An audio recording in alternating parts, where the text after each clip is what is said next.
I'm Kim Gillet, for any of you if this is your first meeting, and Tiffany Roberts.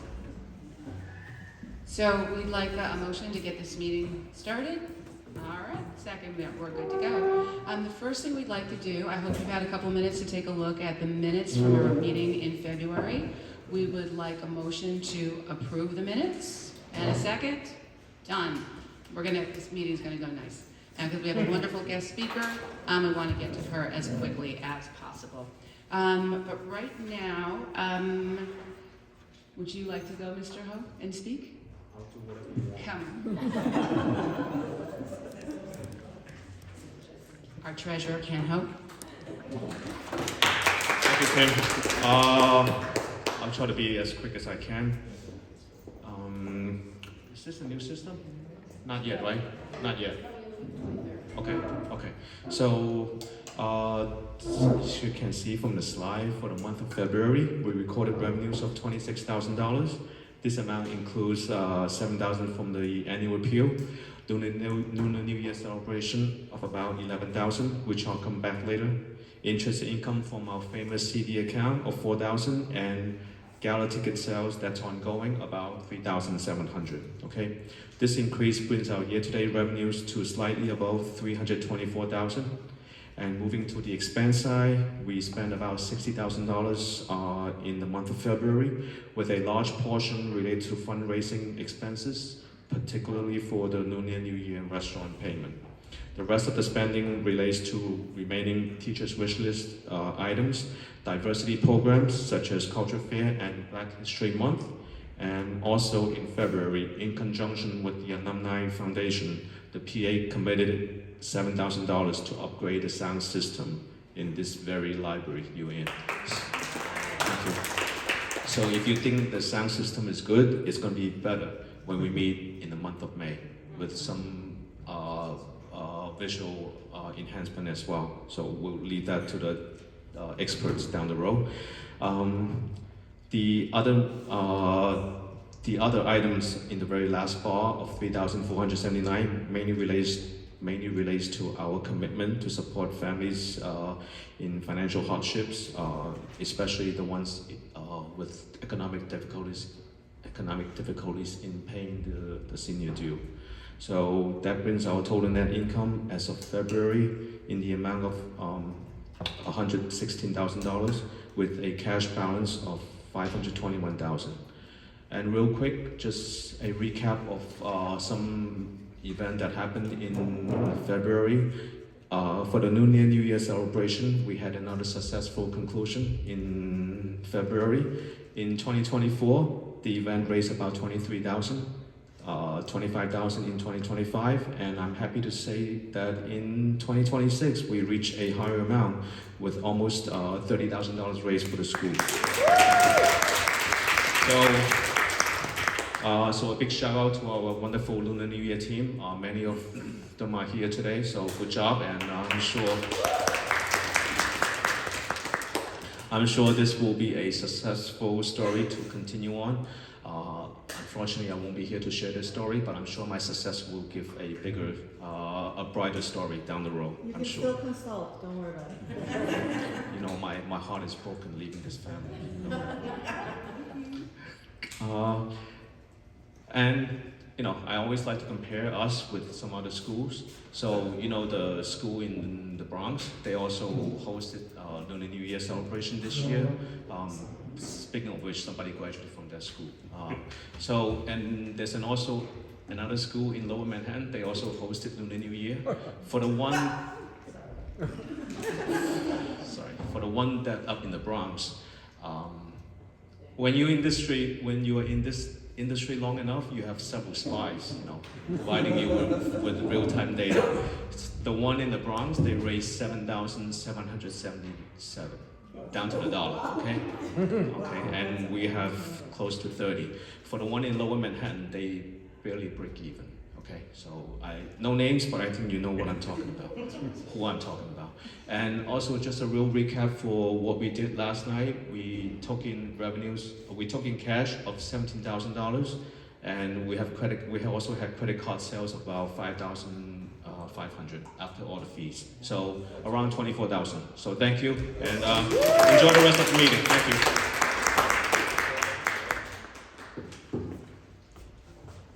All right, at this time, we'd like Principal Newman.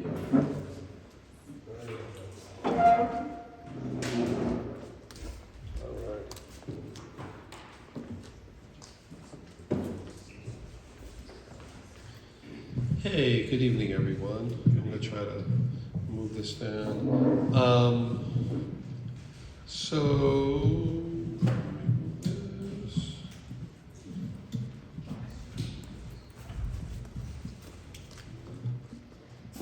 All right. So off the top of my head, I got nothing really that I think I had planned to talk about. And so, as usual, I'll take some questions. If anybody has any or any ideas or any things that they want to hear me talk about. Oh, people got some. What? Oh, I didn't bring the sheet with me. Oh, awesome, terrific. Oh, you have the numbers, right? Do you have it? You want to say it? I just thought. Cool.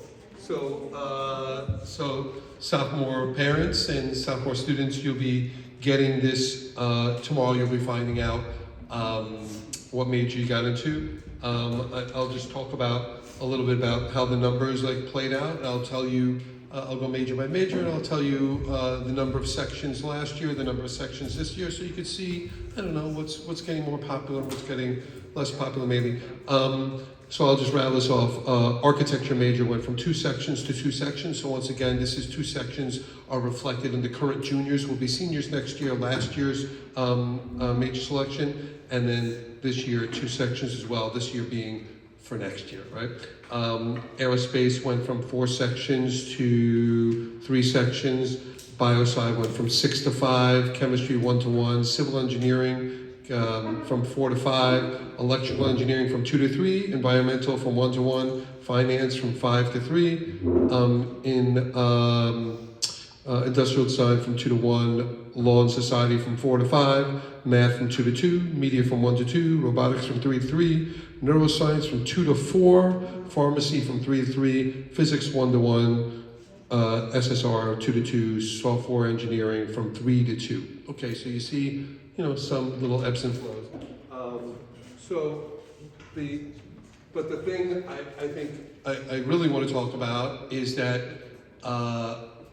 the highest number of students got their first choice ever. And so 98% of students got their first choice. 99, so your first 2 choices, 99, and I think 2 kids got their 3rd choice for the first time ever. No one got a 4th choice, a 5th choice, a 6th choice, a 7th choice. So that's that. So most kids either got 1 or 2, but I said 98% literally got their first choice. So we were able to accommodate, for the most part, what kids wanted. And so these numbers are not reflective of any agenda or what major I want to see grow, whatever. It's completely what the kids want. So that's it. All right, majors. Okay, glad somebody brought that up. What else you got? Yeah. Any sign of the class size a lot having an impact on us yet? Yes and no. So I will say that I submitted, just to dial it back a little bit, I submitted a plan to get us to 25% adhering to the class size, right? And so that means 25% of our class are under those class size limits.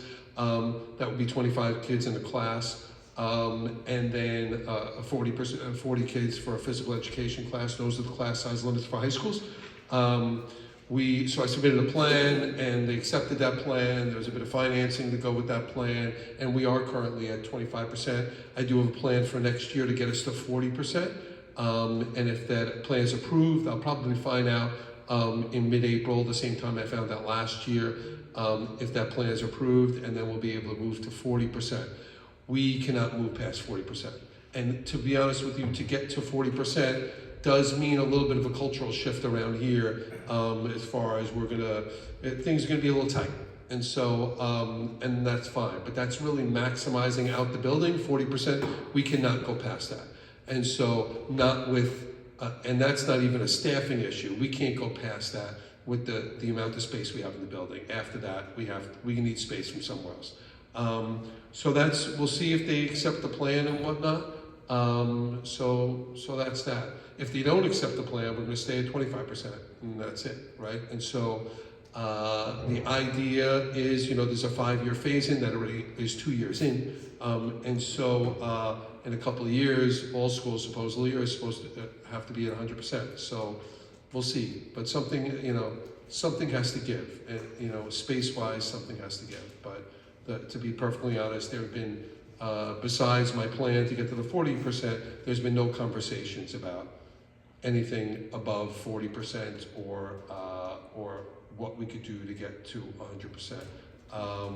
But they do expect us to get to 100% eventually. In other words, there's no school like The elsewhere that- plan of the whole city is that they're supposed to get to 100%. Now, in full transparency, to dial it a little bit back, we were given a waiver for this year. Even though we were at 25%, we got a waiver, and I'm probably expecting that they're gonna give us a waiver next year. Now, that waiver doesn't really mean much if we're not gonna get to 100% anyway, and if this 5-year plan is not at its finality, right? And so what really matters is after the 5 years, are we gonna get a waiver, right? And that the decision on granting us a waiver was not made with me. I just, I'm not bashing anything, but I was informed about that. And so we'll see how that goes.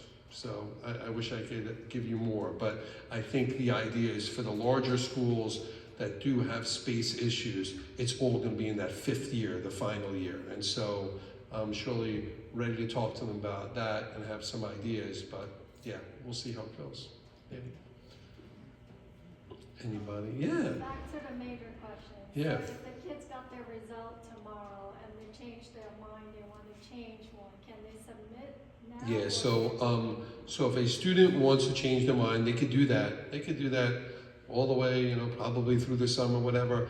But you can't, you can give me, I'll probably say, here's a list of majors that have seats. I'm not redoing the whole thing, right? So here's a list of majors that have seats. Tell me which one you want, and that's it. And then they'll get their new first choice, but it will only be from a list of majors that have seats, right? I'm not bumping a kid out, right, after the fact, after they know what major, so that's that. But yes, and there's a number of majors that will have seats and whatnot. Historically, I would say, I don't know, maybe 2 to 3 kids change their mind between now and June. And then maybe 1 or 2 kids on the very first day of school walks a day in their life and like, I want to change my major. And so, and I'm fine with that too. And so, but you're talking about maybe a total of 5 kids out of 1,500 kids, like, change their mind. So it's not usually a high percentage, especially when kids are getting their first choice, right? I mean, historically before, when you had a kid get their 7th choice, they might come back and say, hey, is there anything else I could do? I'd rather have my 9th choice than my 7th choice. I didn't think it was gonna get to that sort of thing. But that's not the case anymore with so many kids getting their first or their 2nd. Yeah, all right, but I will let them know that, if normally they're not happy, they go right to their guidance counselor, and then their guidance counselor sends them to me, and then I'm like, this is the majors that have an opening, what do you want? And I put them right in right then, so. More questions?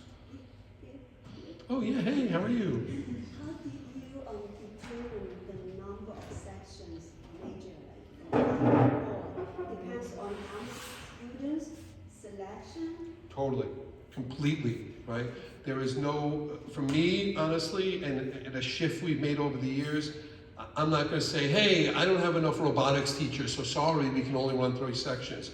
I say, we'll run the 5 sections, and I go find some robotics teachers. That's my job, right? And so I don't say no to anything what kids want, right? If a kid didn't get in the 98%, it's just that, there was a major that 35 kids wanted in, and we only had 34 seats. I'm not gonna open up a section for 1 kid, right? And so that's the only time that, and why 2% didn't get their first choice. But I'm not saying, as a matter of fact, there was a couple of years ago when robotics started growing specifically, I was like, how am I going to do this? I only have one robotics lab, and I was like, you know what? Let's do it. And then I made a second robotics lab. It wasn't so easy, but we did that. So and we hired some robotics teachers. So the bottom line is, whatever department wants to grow, look, I have to make mindful decisions. I can't be like, hey, let's hire a bunch of robotics teachers, and then the next year no one wants robotics or it diminishes. I'm like, what are we do with these people? So you have to strategize really well. And so, but yes, so I think it's my job to find the people, and even if it means building a space. Yeah, so,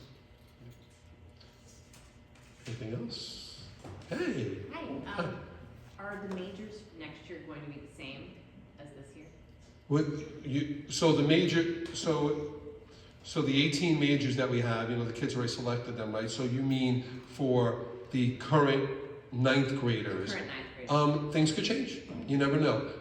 Sometimes, and we don't see this here, sometimes like a major's like on like life support, and like I don't know, only 15 kids want it, and I'm like, all right, and then we make a section of it, and then next year only 10 kids want it, and then I'm like, this major's done.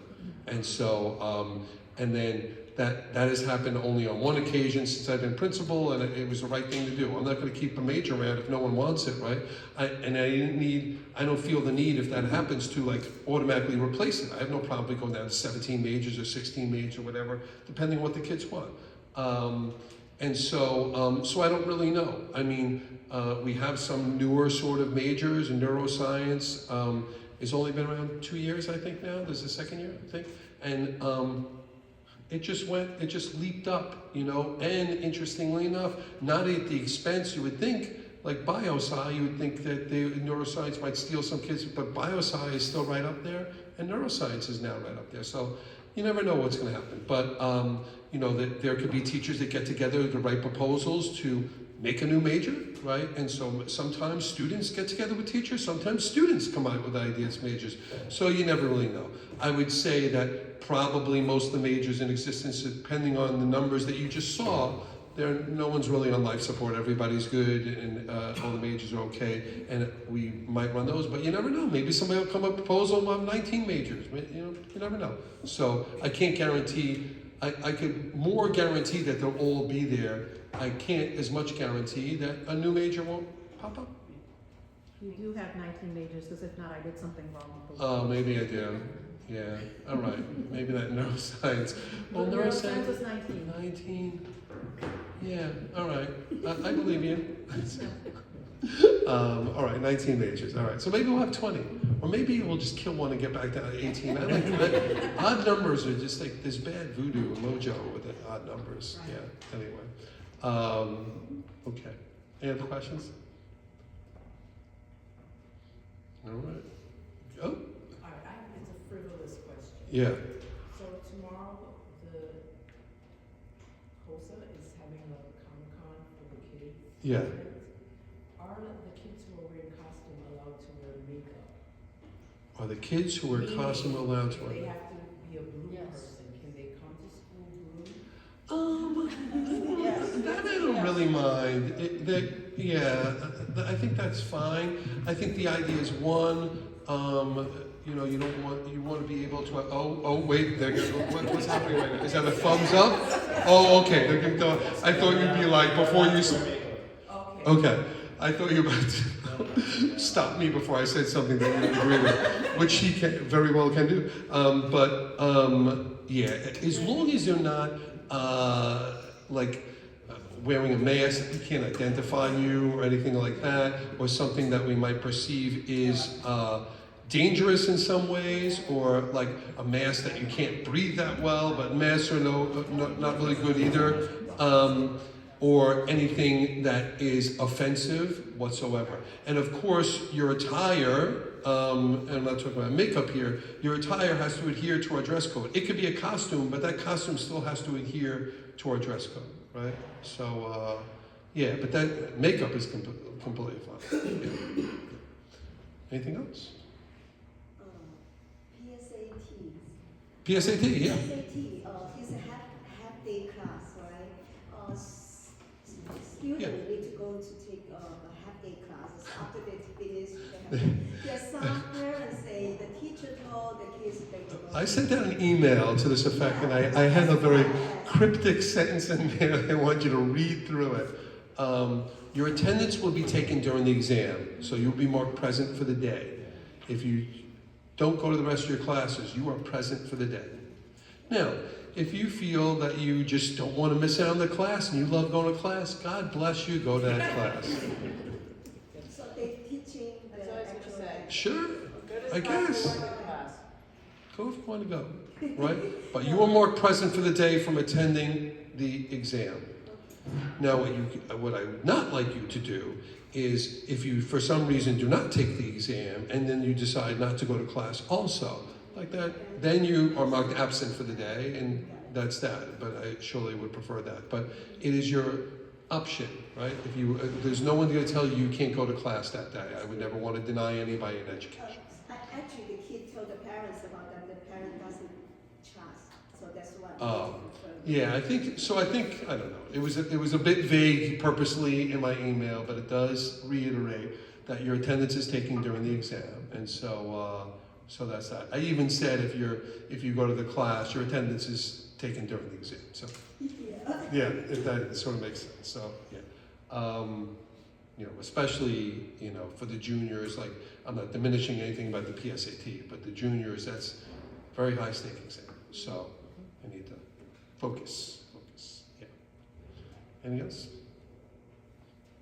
Yeah. I had a question about homework that's due at midnight or 1 a.m. Yeah, I think the handbook says it's meant to be due at the start of class time. that is true. I don't know if that's fully communicated to all of the teachers, but that has not been what I've seen so far. Yeah.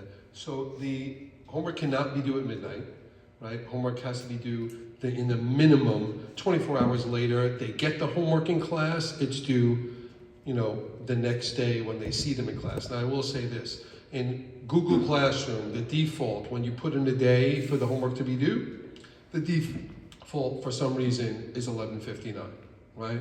So I will say that many teachers, for some reason, they don't change that and they leave it 11:59, but the homework is not due at 11:59, it's due in class, right? Now, if a teacher is actually having kids make work due at 11:59, that they cannot do, right? But I do, every time that we've gone through, it's due at midnight, it turned out, the teacher's like, it just defaults that. The kids know that it's not due at midnight. Maybe they're telling me a song and dance, I don't know. But that seems to be what it is, yeah. I think based on our own experience, what happens there, the work was due in class, but the kids didn't have it done in time for class. So the teacher then gives them an extension until like midnight, like that night, to get the work in. Well, I will say, after, if it's due in 24 hours and they give them the 24 hours and they want to give them more time, that I can't really fight against, right? I mean, it doesn't mean that, like, if they're going to give a kid a generous extension of time, then they have to give them another 24 hours. So that would be somewhat reasonable. And I might add, the kids sometimes are not the best historians about that. So instead of saying, "Oh, it was due in class, but I got an extension," they say, "Oh, he or she gave me the assignment due after midnight." Yeah. All right, more questions popping up. Yeah, you can go for it. I'm here all night. Okay, so a parent has mentioned when her kid was absent from the sickness. So, of course, we know the attendance should to be signed the next day, right? And what her complaint is, the classwork got deducted from the total grade and without any makeup. And the parent said it's not fair because the kid was absent with a reason. Yeah. So should be able to make up. Yeah. All work that is missed, you have to give a reasonable time to make up. And if it's missed because of a sickness, like, there cannot be a penalty, right? And so I would imagine that if you weren't in class and there was work, that a teacher would be like, just forget it, don't do it. I'm not going to put in a 0, but I'm not going to put in anything. It doesn't help. It doesn't hurt you. That's fair. I mean, somebody could push back and say, you're denying my kid an opportunity to do this really good classwork that could lift their grade. But on the other hand, the situation might be moot because now it's too late. right? And so, if a teacher is like, no, I'm gonna give you a 0 and not give them opportunity, that doesn't go through our academic code. So then you have to alert the assistant principal if that's a problem. And so, but I would alert the teacher first and be like, maybe there's a little bit of misunderstanding. But that absolutely cannot happen. They can't penalize you for not being in class, even if you weren't sick, and say you didn't do the classwork. I'm not going to allow you to do the classwork. You get a 0. They can't do that. So, So yeah. you can talk to the teacher. Yeah, talk to the teacher. Yeah. How is the no cell phones in school policy playing out? I've heard from different parents and kids that kids actually using their cell phones. Yeah, And like the whole kids playing cards and all this Yeah, sort of yeah. thing, and kids are Yeah. not all on their I think it depends on who you ask. If you ask me, I think it's going a lot better than probably it's going. And so if you have the kid, or whatever. I mean, and surely I speak to school leaders at other schools, and we even have a chain of like large school principals, and we talk and whatever. And I think we're doing swimmingly better than other people and whatnot. Look, if I go through the lunchroom, it is quite typical to walk through and have 1,000 kids not on their phones, right? Is every once in a while some kid like try to pull it out. When that happens, usually we catch them, and usually we're pretty adamant about, you got to give us the phone, the parents got to come pick it up, and the whole thing, right? Obviously that's, a deterrent to not bring out your phone, but it is not typical that like you walk through a lunchroom, you're not going to see kids on their phone. And so it's just not happening, right? And they know it's an open space and we got people there, and they're not going to do it, right? And so it's surely not happening in class. Like that is not happening at all. It is not happening in the hallways too much. I mean, maybe the kids would tell you it's happening in the hallways more than I think it's happening, but it is very rare for us to see a kid like, or a kid to get in trouble for it in the hallways. Now, are they going to places where no one could see them to use their cell phones? Probably kids would say yes more so than I would say yes. And so is it typical for kids to go in the bathroom and use their phone? No. Are kids sometimes going in the bathroom and going in the stall and closing it and pulling out their phone? That's probably happening. And so is it happening at a huge level? No. Is when it does happen, is 9 times out of 10, it's you contacting them? Yes. Stop doing that. And so, but that is truthful. And so they're like, it's my mom, and she did. I'm like, let me see that. And they're like, it's your mom. And so and then we're like, read the dial, and like, mom, stop. And so, but anyway, so I don't know. I think the kids would say it's a bigger problem than I would say, but the problem, if there's a problem, is honestly isolated to bathroom stalls, not hallways, not classrooms, not lunchrooms and whatnot. And so that's that. So I don't know. I mean, I will tell you also, we're shifting culture a little bit. We have school aides now that are outside bathrooms, not really to police cell phones, but I guess that can happen a little bit. They might think twice when knowing that there's an adult outside. But we've had health situation, other situation that like, we need to have somebody outside the bathroom. And so we do, and they go to certain bathrooms, and then sometimes they rotate around. But the plan for next year is there is a human being in front of every single bathroom all day. And students will have to sign in, and they usually they'll leave their ID, and then they'll fill out the information in the book for them, and then they'll get it when they come back and whatnot. And that's just for safety reasons and all sorts of silly things that students do in bathrooms for some reason, hopefully will subside. So. You gong showing me over here? I'm not gonna ever gong show. Do you remember the gong show? Of course I do. All right. All right. All right. I think I saw it in syndication. Yeah.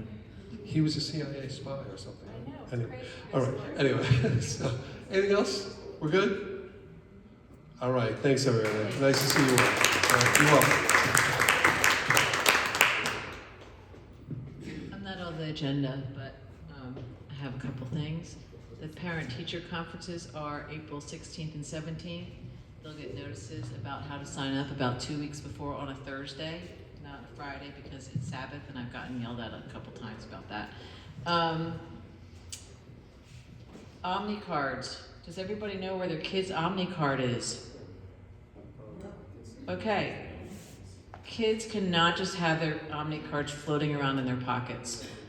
They need to get a plastic case, which they can get from Miss Ivy. And they don't have to take it out of the plastic case in order to swipe it, okay? Miss Ivy has already distributed like 150 cards since the end of midwinter break, which is insane. And I could do her dialogue for you, but I'm not gonna. But it is insane. So please make sure your kids know this. And like, it's an expensive card, and we gotta make Miss Ivy's life easier. If they do lose their card, on the website is a QR code to a form, or just the form, for them to fill out. It takes a couple days for Miss Ivy to process it, and she'll email the student to tell them their card is ready. They also have to check their email, because I have parents emailing me saying, my kid didn't get their Omni card, and it's been 2 weeks, and Ivy says, I sent them an email 2 weeks ago. So there's that. Also, working papers. The season is coming up for working papers. So we have to get these working papers done before June, before May. Like if your kid's already turned 14, 15, 16, or 17 and they need working papers, get it done now, because it's awful at the end of the year for her to have to process all these working papers. There's always a line. So please double check everything on your working papers. Guys and Dolls. Everyone has to go to Guys and Dolls, okay? Because it's fantastic. Industrial design students do the settings. We've got the choir, we've got the orchestra, we've got the band, we've got so many great student singers and actors and so many great faculty members that work on this. Everyone has to go. It's the 26th, 27th, and 28th. It's been newsletters, it's on the website, it's in the daily announcements, so please go, please buy tickets, because they really need the support of the school, because it's a fantastic event and you don't want to miss it. Go twice, 2 nights, 2 casts. Thank you. Any questions? What happens to all the stuff in the like 3 lost and founds at the end of the year? I think they donate it. Yeah. Just Yeah, I think they donate it, yeah. Do you have to get a working paper every year? No, you have to get it, there's a card for the 14, 15-year-olds, and there's a card for 16 and 17-year-olds. So, they're different colors. Do they already have to have a job identified? Nope, they just have to have a doctor's note that has their birth date on it, or a prescription with their birth date on it from a doctor. Okay. Yeah. So it's one form is good for 14 and 15-year-old, and another form is good for 16 to 18. It's the same form, it's just a different card that you get. And a doctor's appointment's good for a year, so if your kid had a doctor's appointment within the last year and they get their working papers now, then they can, it's good if they're like, turn 16 and they got their working papers at 15 and the doctor's note, the doctor's note is still good for the next year. They just have to update their card. Yeah. How many theater productions are there? There's 2, you mean like each year? Each year? 2, there's a fall play and a spring musical. And there's a whole bunch of like bands and stuff in between. Anyone else? Everyone here is on Jupiter. Everyone here has their NYC Schools account. If you ever are not getting the daily announcements, that means something is wrong with your account and you should email me. And I'm Mary Hugh, the parent coordinator. I should have said that at the beginning, but you all know me. All right, thank you.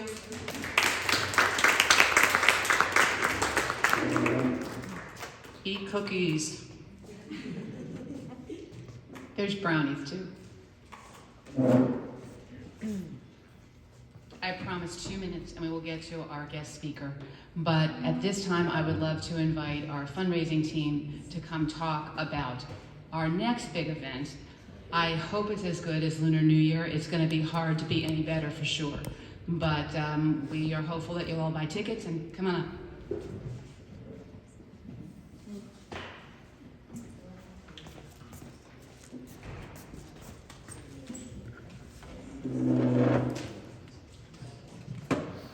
Sure, hold on. So our next event, our next big event is the gala. It is on April 24th, and early bird tickets cease to exist after March 24th, so buy your tickets now. The theme is back to the 80s, and I already know some people are planning their costumes already. For the event, we are at the Diker Beach Golf Course. We're gonna have so much fun. We have curated 80s music by Nadej with the DJ. We also have a number of students performing at the event. We will try to limit any kind of politician speaking, if any. We will curb that, because why we're having the gala? It's for the kids. So every penny earned at that event goes right back to the students. So the more tickets we sell, the more we can raise for the kids, and it goes back into the pot for the students. So invite as many people as you want. Oh, we need better AV. There's also sponsor a teacher. There'll be mega raffle, 50-50, sorry, 50-50, and we're also gonna duplicate efforts, fundraising online and in person. So if you can't make it that day, if you're flying to Toledo that day, whatever, you can still support us in many ways. We also have the Amazon wish list to help us build our baskets. Our baskets are big draws for the event. Online we'll have services and certificates. You have to be there live in person for all the basket drawings. And we will try to minimize a certain person's table not winning everything. And we need parent volunteers for day of, because we want to day of sell raffles for all the baskets, because we're all running around. We all want to contribute something to help build the pot and to help build community, because it takes a village to help raise a kid, and we're all in this together. Thank you.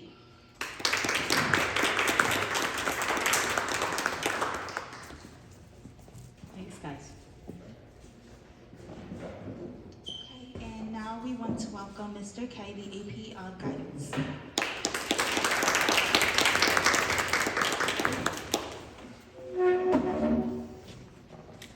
All right, good evening, everyone. And thank you for the introduction. My name is Mr. K. I am the Assistant Principal of Guidance. I oversee the counselors and the social workers in our building. I'm here with a guest speaker to go over some of the mental health resources in our building.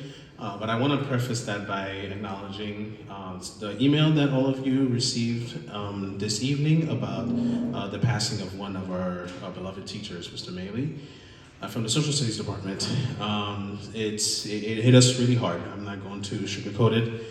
We're closing down the library tomorrow to support the kids. Today, actually, myself and Ms. Iacono, we went to all of his classes to speak to his students.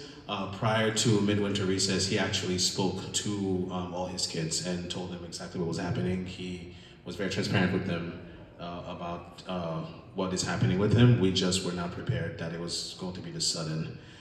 The staff will have support in 1E20 tomorrow. The UFT is sending grief counselors for the staff.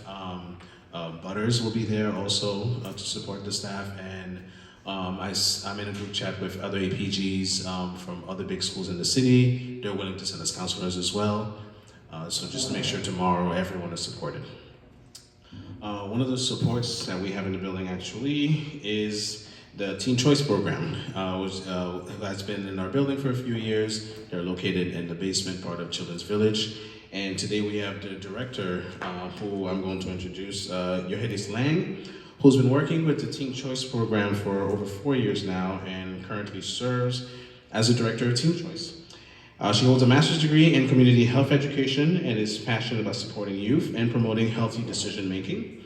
And she's committed to creating engaging educational experiences that empower teens with knowledge, skills, and confidence through workshops and presentations. So please help me welcome Ms. Lang.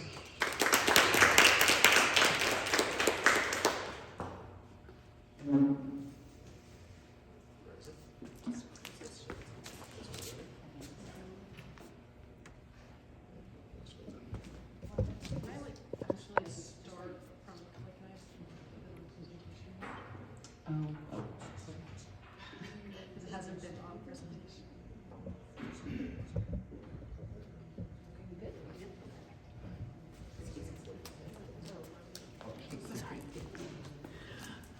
Sorry.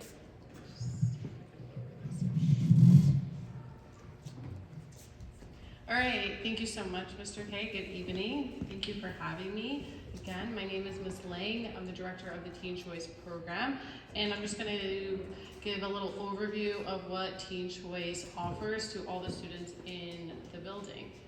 So we're located in the basement, BE4. Students know where we are. They could stop in, but if somebody has a meeting with one of our team members, they come down and meet us in the basement in BE4.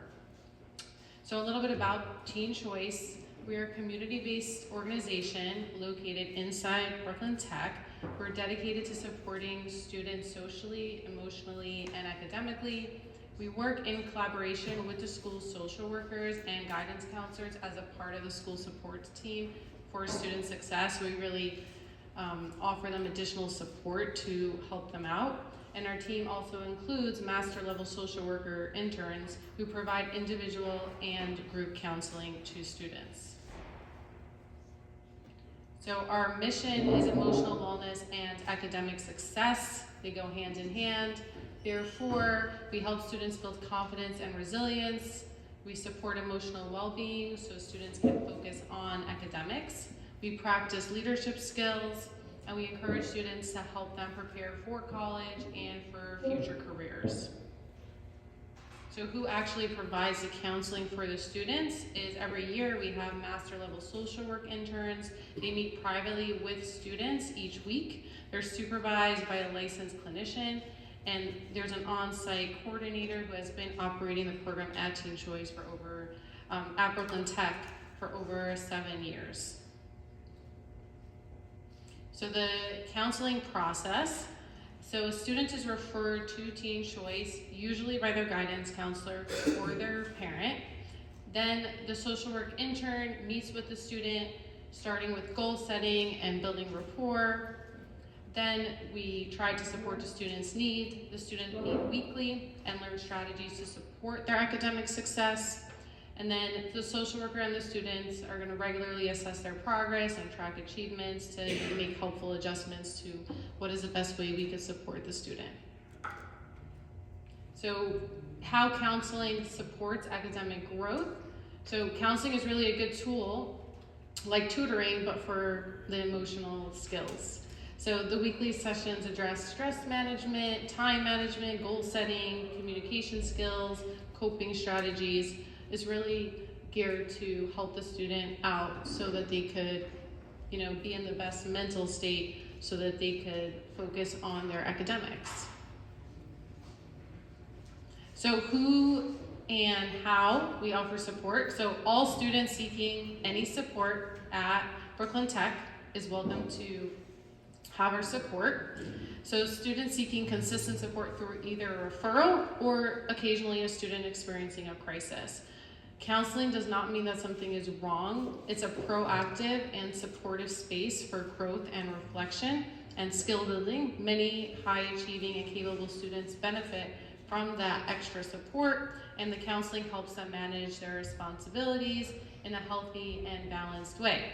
We offer confidential support that is individualized to a student's goal, and each student's privacy and needs are taken into consideration.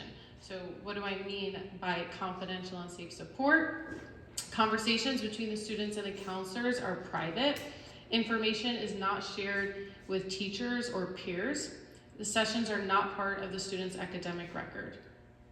Parent consent is required for ongoing counseling, so we do partner with parents. That is necessary for somebody to seek consistent counseling.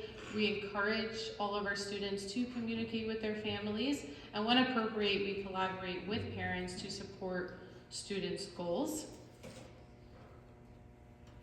There's only a few times where information that is shared may be told to others. We are required to share information if a student's at risk of harming themselves, if a student is at risk for harming others, and if there's a concern about abuse or neglect. We just follow the New York State safety guidelines. Remember, confidentially helps students feel safe enough to talk openly. When students feel safe, they're more likely to work through challenges and stay focused on their academics. So we make sure that the students know that what's discussed, what is shared is confidential, and it doesn't leave that space. So some of the benefits of counseling: improved focus and academic performance, stronger coping skills, increased confidence, better communication with teachers and peers, improved relationships, better communication and empathy, fostering healthier connections, positive feelings. Counseling is linked to decreased mental health symptoms like stress. So these are some common questions from parents, and I will allow you to ask your own questions at the end. But some common questions that come up are: does counseling mean my child is in trouble? No, absolutely not. It's a proactive support. Will this affect their academic record? No, it is confidential. It is not going to go on any academic record. So in addition to the counseling aspect of Teen Choice, we do offer other services, so I'm just going to briefly touch on all of those services so you are familiar with what Teen Choice offers the school. So we operate as a health resource room. Students can ask health-related questions, they can access educational materials, receive resources, so we're DOE certified CAP, which stands for the Condom Availability Program access, and we focus on health education and responsible decision-making.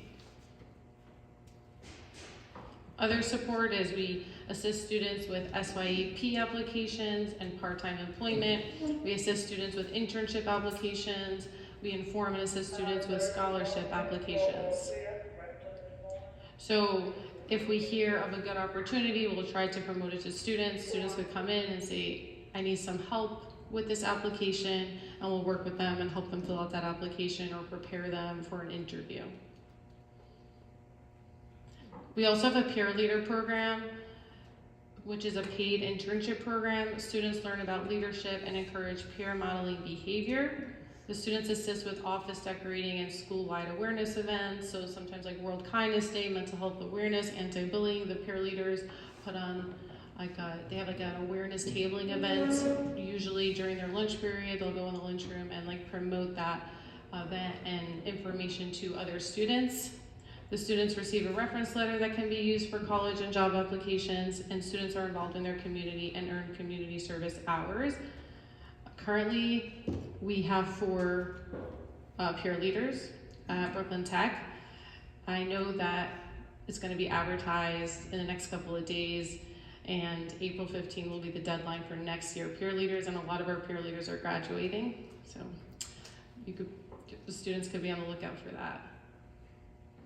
So just to conclude, our goal is simple: to support schools, families, and counselors by giving students positive outlets and additional counseling opportunities. When students have a safe space to talk, grow, and develop healthy coping skills, they begin to see their own value and potential. By working together with school staff and parents, we can help create an environment where students feel supported, confident, and empowered to succeed both inside and outside the classroom. So, does anybody have any questions? Yes.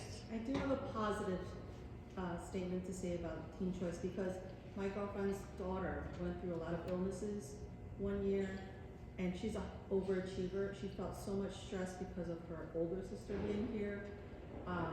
She needed a sounding board, and Teen Choice was a great sounding board for her, and it also prepared her because she also helped out with the tablings, and at college she could overcome and do tabling, talk about mental health. And it's a great resource when we can't tell what our kids are thinking, and they think we want them to get all A's, get into Ivies. We unconsciously put stressors on them, and they can't talk about it. The only way they can talk about it is to find another peer to talk about. So this is a great program for kids that just need an outlet to talk. Because we were worried about her when she didn't make all the schools that she wanted. She's happy where she is now, and this helped her a lot. That's amazing. Thank you for sharing that. Yes. When does the counseling occur? Is it after school, during school? Usually the counselor will work with the student, and it's usually either their lunch period if they have a free period, or immediately after school. So not during any class time.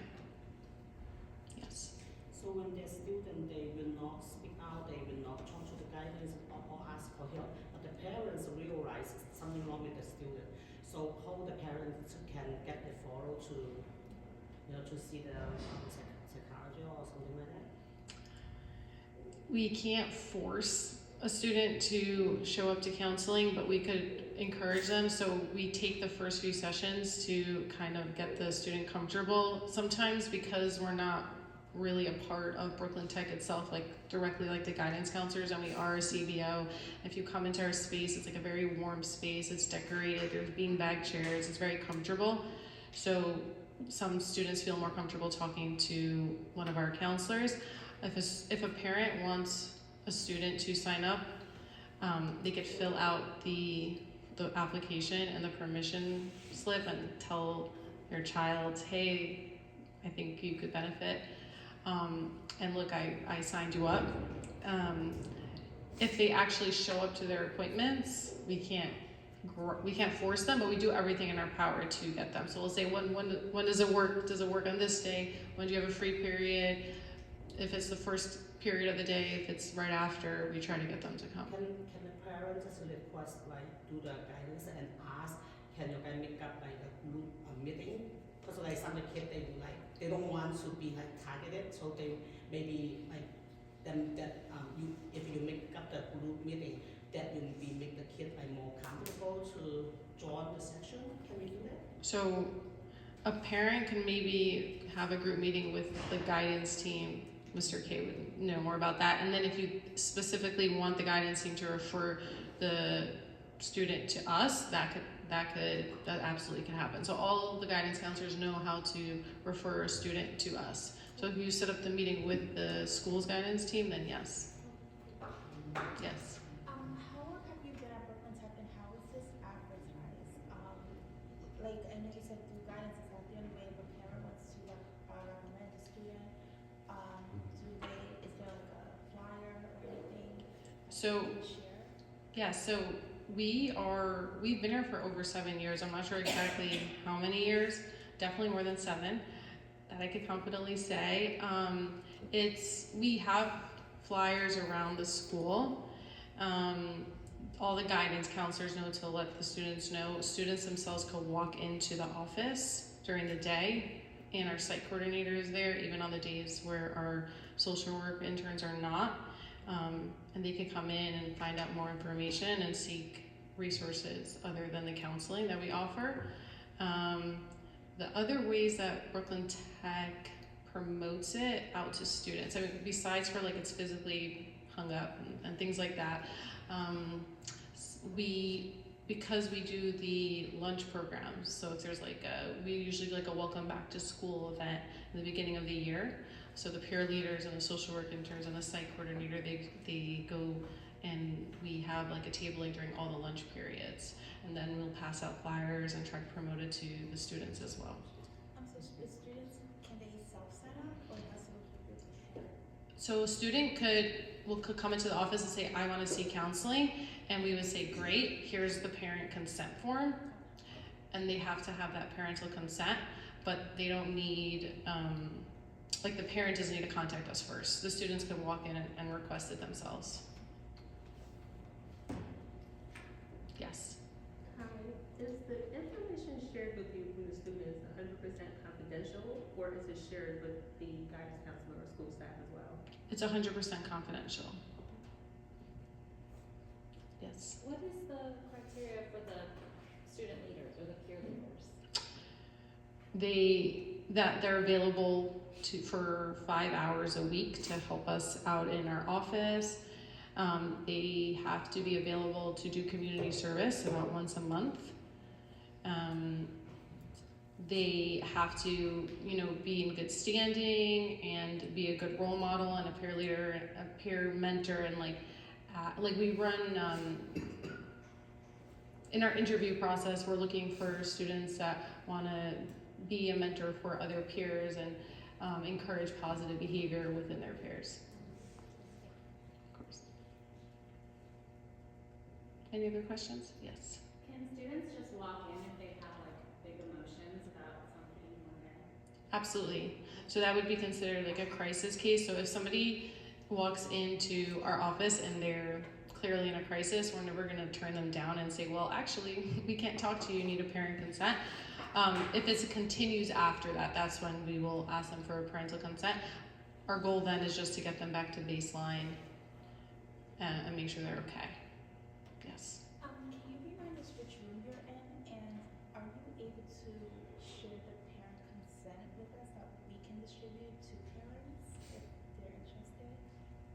Yes, so we're in BE4, and you're saying you want me to share it with the parent association? Yes. Okay, yes. And then we can like distribute it to parents so they're aware. Yeah, absolutely. So I'll take care of that after. Yes. You were saying that the program has been around for 7 years, and then when you read the tech news every day, you'd see about grief, promoting well-being, mindfulness, and so on, all these resources that are available for students. So is it possible that this could be added to the tech news, or is there some explosion needed? I am all for as much advertisement as Brooklyn Tech wants to put in their news. Absolutely, yes. So I don't send out the newsletters. So if I could pass along to Mr. K that information, thank you. Yes. Anyone else have any questions? What is SYEP? Oh, the Summer Youth Employment Services. I'm sorry. It's like with the teens are able to apply with the New York City and get hired. Yes. If you know of, if I know of a summer youth employment program that's just beginning, but I'm interested in letting other people know about it, how would I submit that? I am not sure. What we do is like students are like, I want to apply for SYEP. I don't know how to fill out the application. We help them apply. I don't know how to promote the SYEP.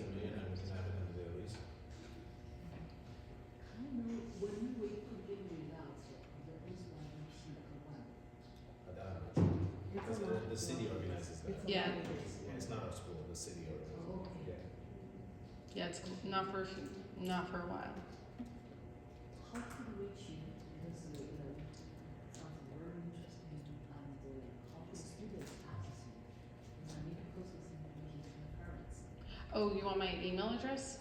Or you're saying the B? So we're in BE4. I'm sorry, my email address was not on here. They could walk into BE4. That BE4. In the basement, yes. Okay, thank you. And would you like my email address? Another number is good. Okay, great. Anytime. You can give it though, please. Okay, Email address. sure.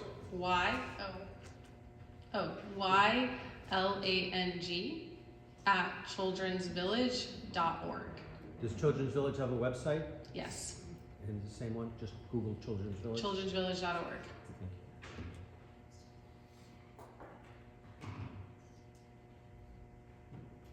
Any other questions? Well, if anything else comes up, you know how to reach me.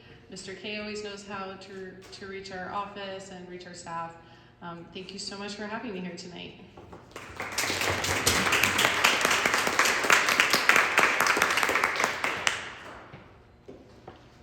Thank you so much. Everyone, any other questions before we adjourn? There's also the sophomore step up on April 22nd. 2 days before the gala, and we'll be sending a lot. Please read Tech Talk every week. Our next PA meeting in April, the date is to be determined because there was so much going on in 1 week. We just didn't want to bombard you. So we will announce that, but it will be virtual. Hopefully, in May, we will definitely be here because we will be holding elections at that time, and you'll be getting more information about that.